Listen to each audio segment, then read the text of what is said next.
first episode I recorded for the Trust Show podcast was done almost 3 years ago in May of 2021 and was titled Team Size Does Matter for Trust. And I kind of put the words team and for trust in parentheses, so it kind of left it with size does matter. Anyway, that's my sixth sense of humor. But in this episode, I'm going to revisit the topic of trust in team and teams in general, because I do get asked about that a lot. How do you build it and what does it mean? So in this episode, I'll talk about the importance of trust in a team. I'll talk about the team size, the optimal team size. I'll talk about building trust in a team. And I'll talk about what you do when you have a team member that cannot be trusted, at least not by the other members of the team. Right after this.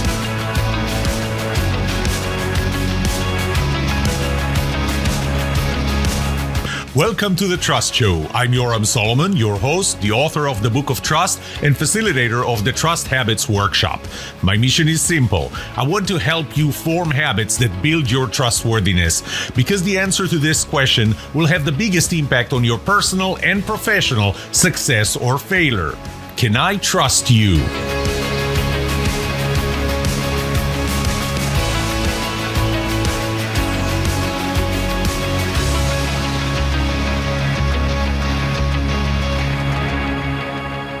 I'll start with the 1 + 1 = 3. When I did my doctoral research, I correlated multiple factors that would affect creativity and productivity in a company, in general in a company. And one of those components was team dynamics. That was the name that I gave it back then. I didn't call it trust. I didn't call it anything else. I just called it team dynamics. What I found was a correlation of 42.5%. So if we go from the -1 standard deviation to +1 standard deviation, the level of creativity and productivity would go up 42.5% as team dynamics go up. The thing is, it actually had what's called the statistical significance of 0.055. And really the cutoff to say that this is statistically significant is 0.05. So it has to be 0.05 or less than that. So academically, theoretically, I would say that it didn't meet that bar, but it's still a pretty strong correlation. And this is where I'll mention that there's a correlation and there's statistical significance. The correlation is pretty strong, 42.5%. It's just that I could not prove it beyond 95% of the cases. So it's really kind of 94.5%.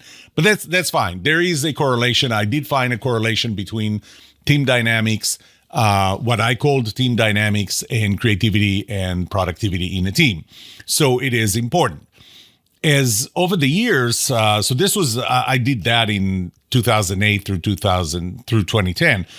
Over the years, I started learning that the thing that allows a team to be able to have creativity and productivity is really something that I call constructive disagreement. It's their ability to hold that kind of disagreement. So, disagreement is great, because this is how you get different opinions. This is how you think about things, or you get to think about things that you didn't think about before, because you have a team. This is where you're building on each other. And I call it constructive disagreement, and that's the type of disagreement where you can disagree and still stay friends, when you can be very passionate about it, and you know, it doesn't hurt relationships, it doesn't hurt your ability or willingness to participate.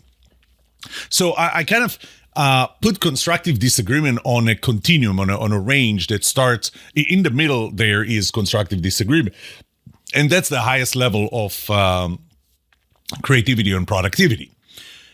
On the higher end of that scale is what I would call a destructive disagreement. This is where the level of disagreement gets to the point where it becomes personal, it becomes emotional, not passionate, emotional, and it becomes irrational. This is where people are stupid and not ideas are stupid anymore.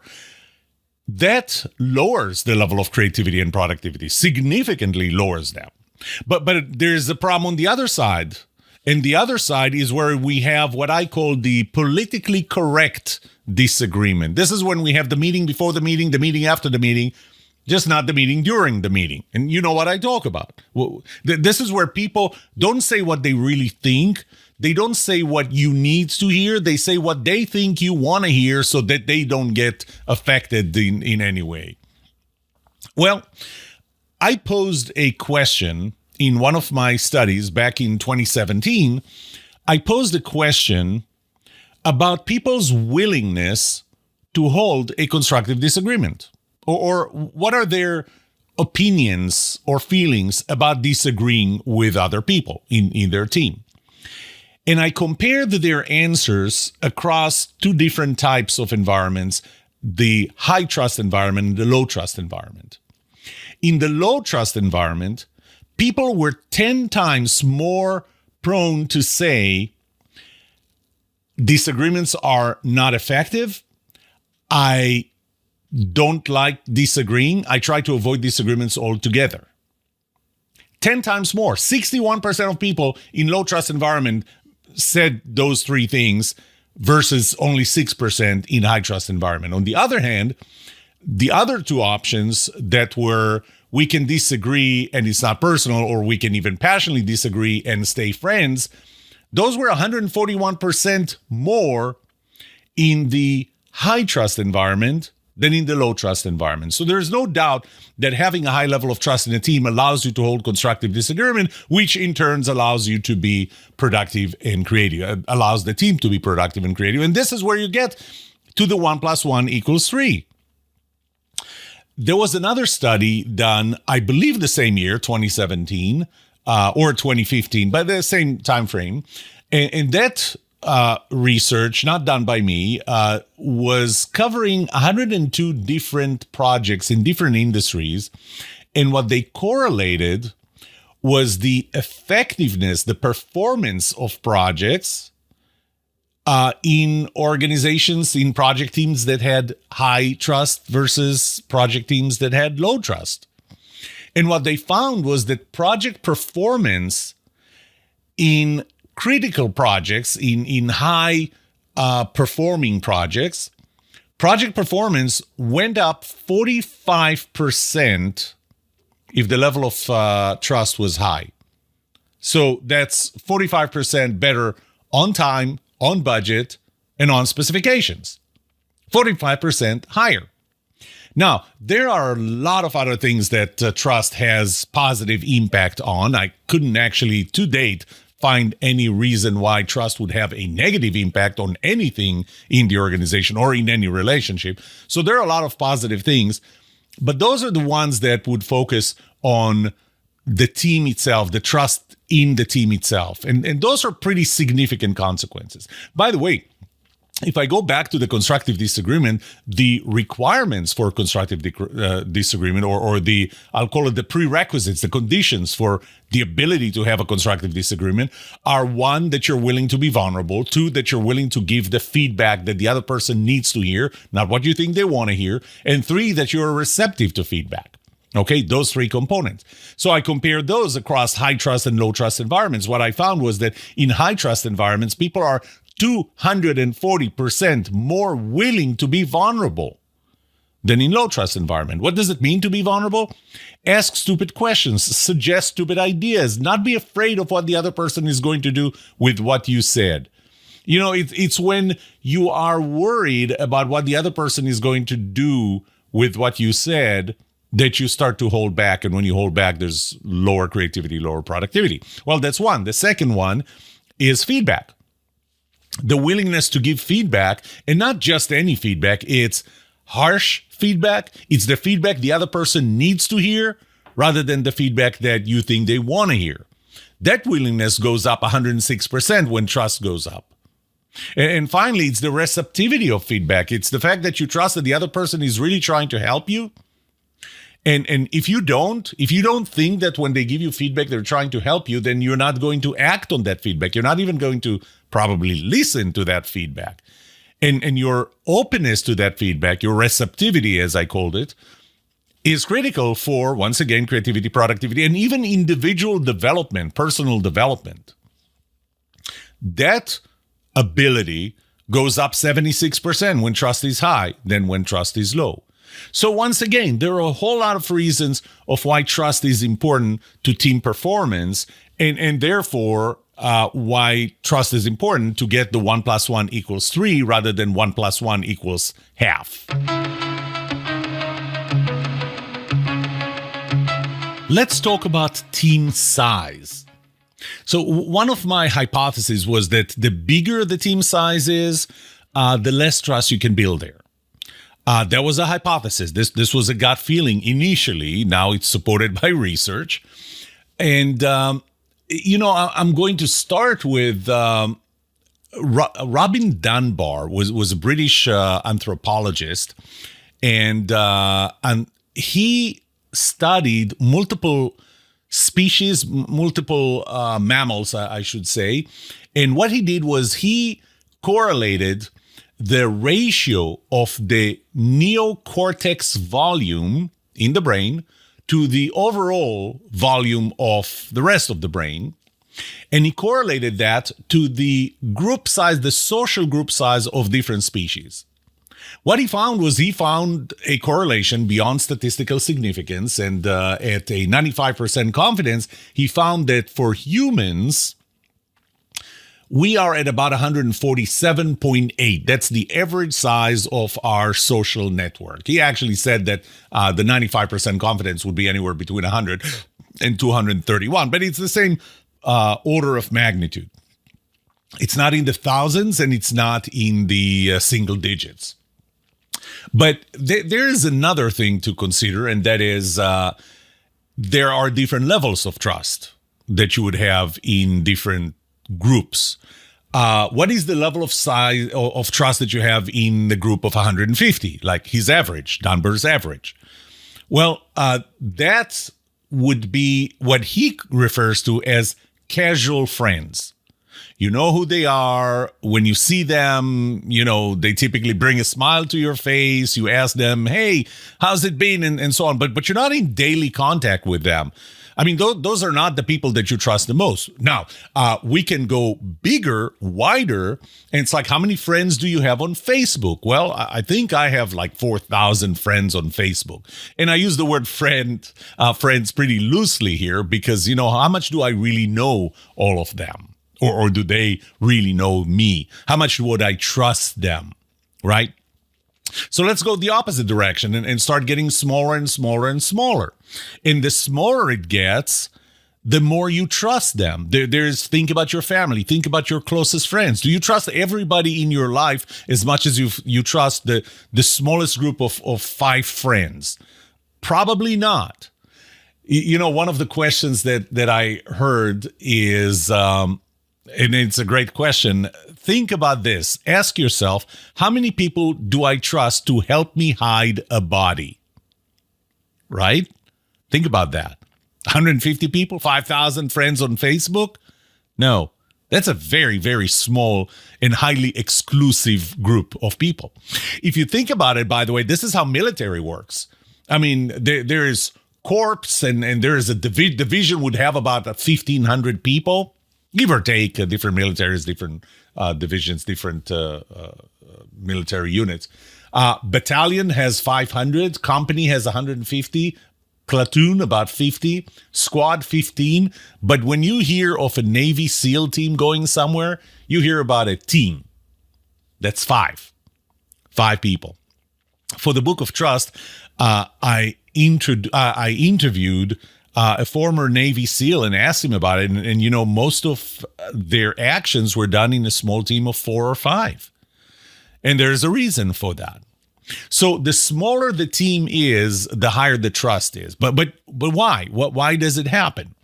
Well, think about several things. One is the bigger the group, I claim that there is a limited amount of trust that a person has to give, to place in and it doesn't matter if it's trust that I place in myself, God, or other people. We focus on other people here. There's another book that talks about the trust in God, and it's not the book of trust. I digress. You know that I get distracted very easily. But think about, so I do believe that the level of trust that we have correlates to the level of risk that we expose to in our lives. Because I really do believe that trust is related to risk. Risk is related to reward. So we want rewards. The more rewards we want to get, the more risk we have to take. The more risk we have to take, the more trust we have to place in again, ourselves, God, or other people. Well, the bigger the team is, the more distributed that trust is. So if, I'll use numbers, and I will say that the number of the percentage of trust, the amount of trust that I have to place in other people is 100%. Okay. Well, if there's a team of 5, I'm one of them. That means that I have 25% to place in anybody other than myself. 25% is a significant amount of trust if the entire trust that I have is 100%, or I have to put in other people. Think about this. The more people you have in the team, the less exposure you have to other members of the team. And if my trust model is correct, time and intimacy with other members of the team is what builds and accelerates building trust. And sometimes distrust depends on the other person's positivity. But the more time you have with another person, the faster you and the more you trust them. Well, if that's the case, the bigger the team is, the less time you have to spend with other members. You know, when I ran a business unit in TI and I had 89 people totally reporting to me, the level of trust or relationships in general that I had with each one of them was limited to how much I can spread across 89 people. But I had 4 who were directly reporting to me, and I have a much higher level of trust in them because there's less to split. So that's one reason why team size affects the level of trust. And, you know, if we're in a team of 5, and each one of us has 100% trust to spread amongst the others, the average in every relationship is 25%. But if we had a team of 10, and therefore the level of trust that I have to spread in the other 9 is only 11%, and the same applies to everybody else in that team, then the average level of every trusting relationship in that team is 11% compared to 25% if the team size was 5. Okay, you following me so far? So you get less exposure to people, and therefore you have a lower level of trust. The last thing is, and I'll get back to that. I'll talk about the bad apples and the one member of the team that screws things up in terms of trust. I'll talk about that later. But there is the one untrusted member of the team that does drag the entire team trust down. The bigger the team is, the higher the probability that there is a member like that. You know, you can even say that the broader the range of trustworthiness is, and, if the range is broader, that means that the lower end of that range is lower too. The range is bigger. That means that the lower end is lower as well. So team size does matter. I remember back in the early 2000s reading literature that talked about the ideal team size being between 5 and 8. I'm not going to challenge it. I would probably prefer to be on the 5 side of that range. But the team size does matter. So if you find yourself in a very large team, you may want to reduce the size of the team. So kind of spread it around, spread it into sub-teams, knowing that you have limited level of trust within a smaller team. that you have to give, and therefore, if you're a member of a smaller team, then you have more to give to each one of those team members.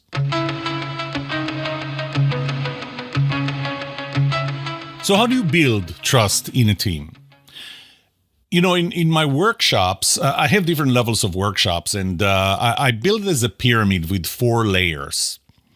The lower layer is I'll call it the motivation. It's people don't do things if they're not motivated to do them, if the effort is bigger than the motivation, the reason to do it. And so I find myself having to start with, why is trust even important? But once that's explained, the next layer is the education part. What is trust? And that's made of 2 parts. What is trust itself? How does trust behave? And the second part is, what makes one person trust another person? So I take you through the 8 laws of trust and the 6 components of my relative trustworthiness model. The third layer is how. This is the how you become more trustworthy, because you need to form new habits that change old behaviors and build your trustworthiness. Okay, so this is, every single person has to work on their trustworthiness. But that's working on yourself. The top layer is, how do you build trust? So first of all, a prerequisite would be the team you want to build trust in, whether you're the leader, the HR manager, or just any member of the team or anybody. If you want to build trust in a team, the first thing is you have to be trusted. So you have to go through the process of making sure that you are trusted and improving your trustworthiness among the rest of the team.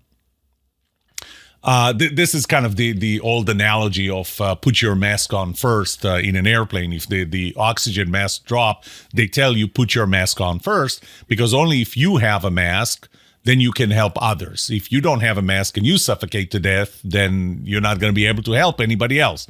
So first of all, you have to be trusted, then you can start building a trust in a team. So what's the process? The first process, obviously, is to identify the team. And when you identify the team, the way I do that is kind of a matrix. Okay, so if there are 4 members of the team, probably including yourself, maybe not, maybe you are an outsider, then you put a matrix of 4 by 4. And there is obviously one diagonal that doesn't matter, and that's the trust that team member A has in team member A. I mean, this is issues for therapists. We're not going to deal with this here. But you do care about relationships between every 2 members, and not just every 2 members, but in both directions. And why do you care about both directions? You care about that because, trust law number 8 says that the trust is a 2-person game. The level of trust that one person has in another person depends, or is the product of, the other person's trustworthiness and the first person's trustfulness. So it's not enough that you're going to be trustworthy. I have to be willing to trust people in general. And between 2 people, there are 2 relationships, 2 trusting relationships. The relationship of, let's say, between person A and B, the trust relationship in one direction is A trusting B, and that's the product of B's trustworthiness and A's trustfulness. But in the opposite direction, these 2 don't matter. All that matters is B's trustfulness and A's trustworthiness. And those are 4 completely independent variables. Yes, there is an indirect relationship between them, because if somebody is trustworthy, they're going to do something to the other person. There's going to be a certain behavior that could help the other person. I said could help the other person trust the first one more, and therefore be more trustworthy themselves. So there is some kind of an indirect, 1 step removed, maybe 2 steps removed, or reciprocity between the 2 trusting relationships, but in general, they're independent. I can trust you without you trusting me. You can trust me without me trusting you. So the next step is going to identify the critical dependencies for the operation of the team. And that is typically, it's more applicable to bigger teams than to smaller teams, because in smaller teams, a team of 4 and 5 would be the highest performance team, but it would also mean that there is a very strong connection between every member of the team and all the other members. As the team goes a little bigger is when some relationships really don't depend on each other. So the first step is, in every relationship, identify in that matrix, identify the criticalness of the dependency between member 1 and member 2.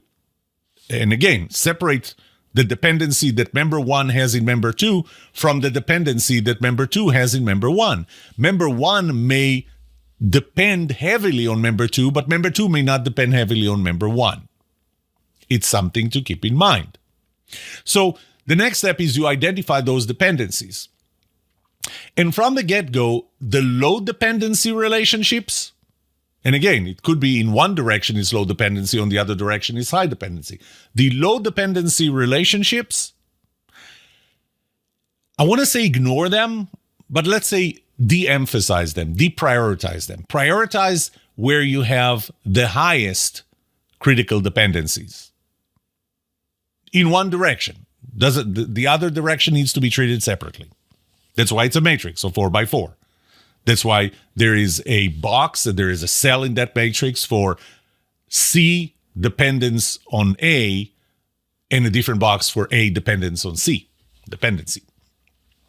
So the next step after you identify the critical dependencies is to identify the trust levels in that dependency. And really in just that direction of the dependency. So if we find a high dependency between C and B, we need to assess the trust that C has in B. Not that B has in C, that C has in B. And that allows us to work on a smaller quantity, smaller number of relationships. Now, if the level of trust, so we already prioritized high dependencies and maybe moderate dependencies. Then the next level is the level of trust that exists in that relationship, in that direction. And we're going to take out where trust is high, is already high. Because, if trust is high, that's not something you want to work on, right? If it ain't broken, don't fix it. So that limits your work to prioritize, first and foremost, high dependency, low trust. Then probably high dependency, moderate trust, and then moderate dependency, low trust, moderate dependency, moderate trust. And that might already give you a handful of what you need to work on. Now, as you work on it, keep in mind that you have to work on individual relationships, individual trustworthiness.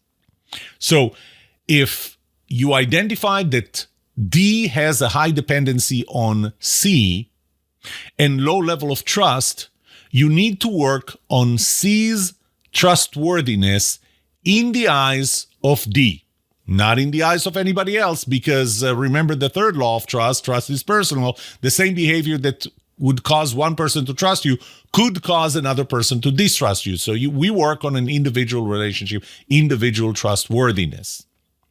You'll see we're not only working on trustworthiness, but I'll get back to that. So we have a low level of trust or low level of trustworthiness. We need to work on that in a specific relationship. And if once you apply the trust habits framework or 7-step process, you realize that step 1 is to identify one relationship. Now, odds are that the same behavior that would cause you to lose trust in one relationship would probably cause you to lose trust in other relationships, but not necessarily. So you do want to focus on one relationship. So first, you identified the matrix.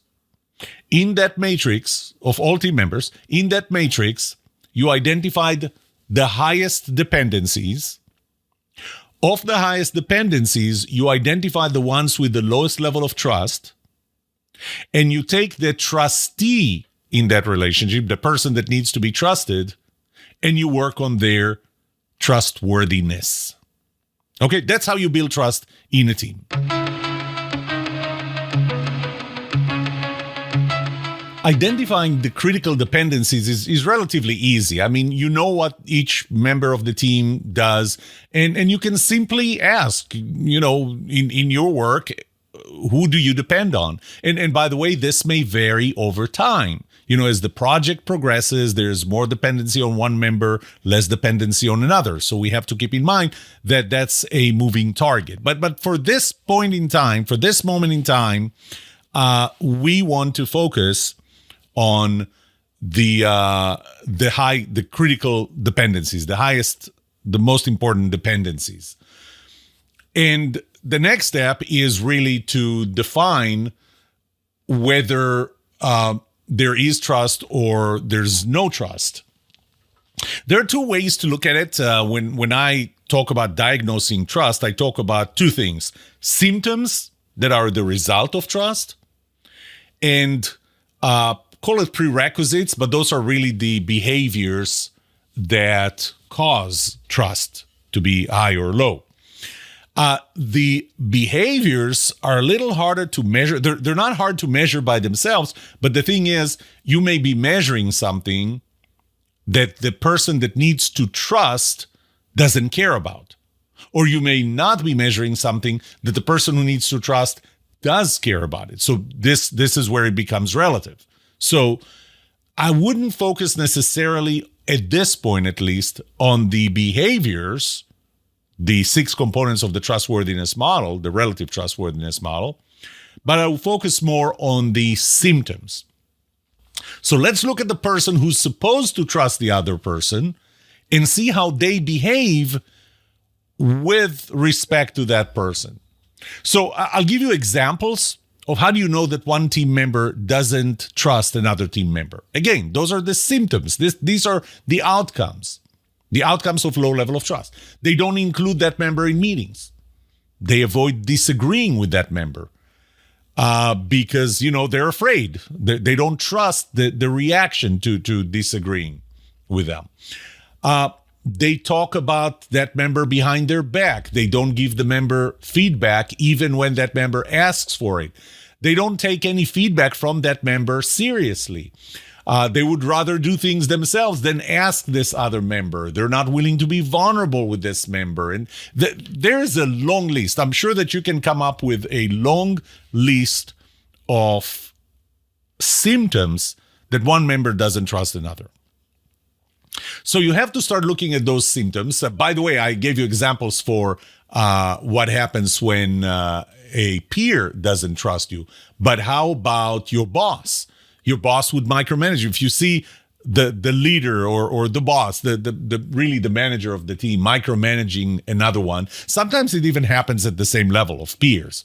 Then you know that they don't trust them. If they tell them exactly how to do their work. If one member gives very detailed reports to the other member, maybe it's because they don't trust that giving them the summary would be enough and it might come back to haunt them. So there are symptoms, and the way you know what the level of trust is through those symptoms of whether one member has trust in the other or not.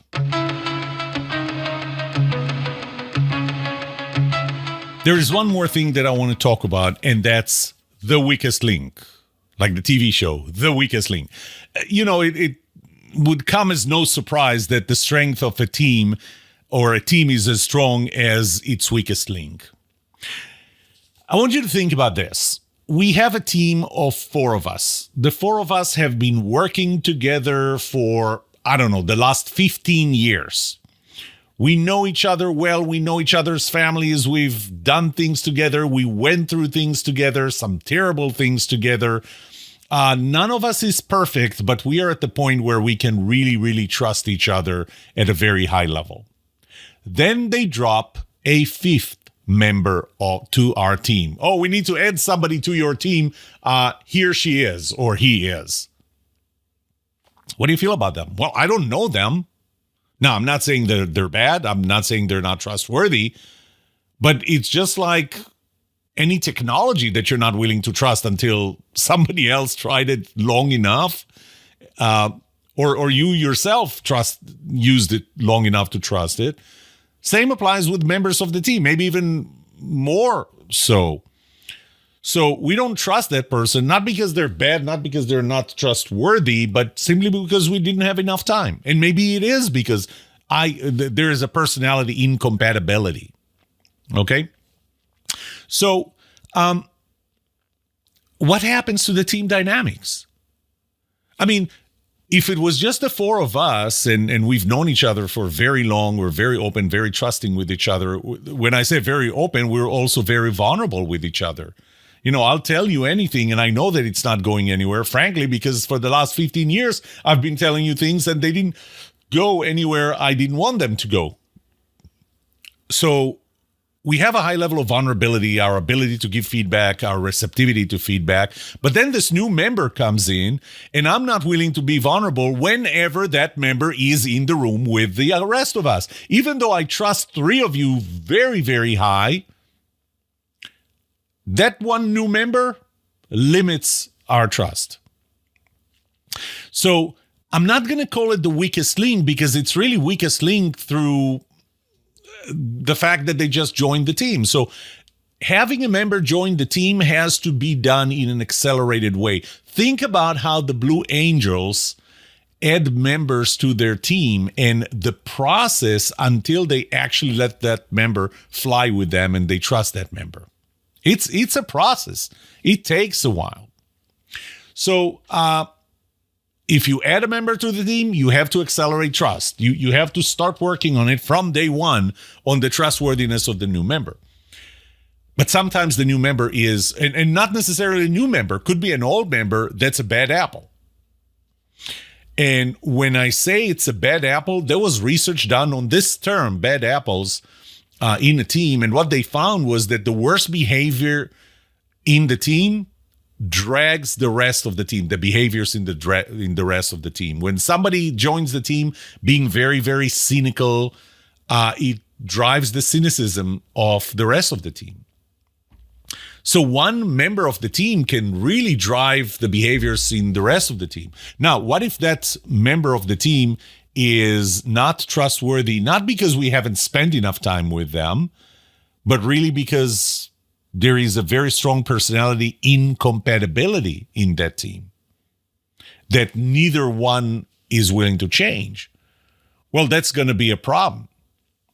So when you analyze the critical dependencies and the level of trust, if you find very low level of trustworthiness with one member, and it's not just by one other member, but by more than one member, we've got a problem here. Now, I should add that the weakest link may not just be the weakest link in trustworthiness, it can also be the weakest link in trustfulness. A member of the team, very trustworthy, not willing to trust people in general. Not just you, not just anybody individually on this team, but not willing to trust people in general. Well, that's going to limit vulnerability, feedback, receptivity. And as I said, those are kind of intermediate behaviors between the trust that one person has in another and the trust that the other person has in the first one. That can be a problem as well, and that needs to be worked on. And I'm not going to talk about working on it here, but essentially, you need to work on trustfulness as much as trustworthiness if you see that coming across multiple relationships with the same person. Now, the final note that I'll make in this part, or in general, is that the plus one. And the reason I call it the plus one is because I have a series of mini books, 5 so far, called Can I Trust You? That's the general title of the entire series, but each one of them refers to a different role in the organization or in a relationship. One is made for salespeople, another for team members, leaders, project managers, consultants, and so on. And the subtitle in each one of those books is something that's like 70 plus 1 habits that will make you a trustworthy leader. Now, when I say 70 plus 1, why don't I just say 71? I mean, you already know that 70 plus 1 is 71. So why not just call it 71? Well, because the plus 1 is something that I wanted to emphasize that exists in every relationship. The plus 1 is what happens if you simply cannot trust the other person. There are things that can be mitigated. There are things that can be worked through in a relationship. Like, for example, when I found that my boss did not trust me as much as I wanted to be trusted, simply because whenever I tried to convince her with something, I would start with the bottom line, which is how I like people to start with me when they tried to convince me on something. She preferred for me to take her through the entire thought process and at the end reach the bottom line. And because I did it the opposite from the way she was used to, she did not trust me. That was an easy fix. That wasn't a strong personality incompatibility. I mean, it was strong enough to limit the trust she had in me, but it was easy enough for me. I had the willingness and the capacity to change it. So I changed it, and then she trusted me. But sometimes the lack of trust is due to a strong personality incompatibility that cannot be bridged. That neither one of the two people is willing to change to make this a smaller issue. When that happens, you will not be able to fix that relationship. This might affect the entire team. Now, I'm not going to say that one of them is right and the other is wrong. I'm not going to say the person that's not trustworthy is wrong, because maybe that same person is going to be highly trusted in another team. But again, trust is relative. Trust is personal. In this team, their behavior is considered not trustworthy, not making them bad people. But they're not good for this team. And when you keep them there, for whatever reason, you're making a conscious decision to sacrifice team performance. And it's not just the objective performance. It's how good they feel being on that team. You make a conscious decision to sacrifice that to keep a member of the team because you're avoiding making a hard decision, a tough decision. And you're not doing anyone a favor. You're not doing the team a favor because they're not going to enjoy. They're not going to be productive or creative. You're not making the company a favor because the company will have a team that's less than optimally performing. You're not giving that member of the team that's not trusted, you're not doing them a favor because they cannot be enjoying their work when they're not trusted by other members of the team or all other members of the team. You're making a conscious decision to sacrifice performance, creativity, fun, because you're avoiding making a tough decision. This is it for today. Let's see what we talked about. We talked about how important trust is to a team that creates the 1 + 1 = 3 versus 1 + 1 = 0.5. We talked about the team size and how that relates to trust. We're talking about where building trust in a team plays. We talked about the process of building trust in a team. Identifying critical dependencies, assessing the level of trust, remembering always that trust is relative. You have to look at every individual relationship by itself in one direction only. We talked about the symptoms of trust and distrust. We talked about what happens when you have the weakest link in a team. And how it drags the team down. And the fact, I'll repeat that one more time, that when you keep a member in a team that's not trusted by the others, you're making a conscious decision to sacrifice creativity, productivity, and fun, and you're not doing anyone a favor. That's it for today. May trust be with you. This was The Trust Show.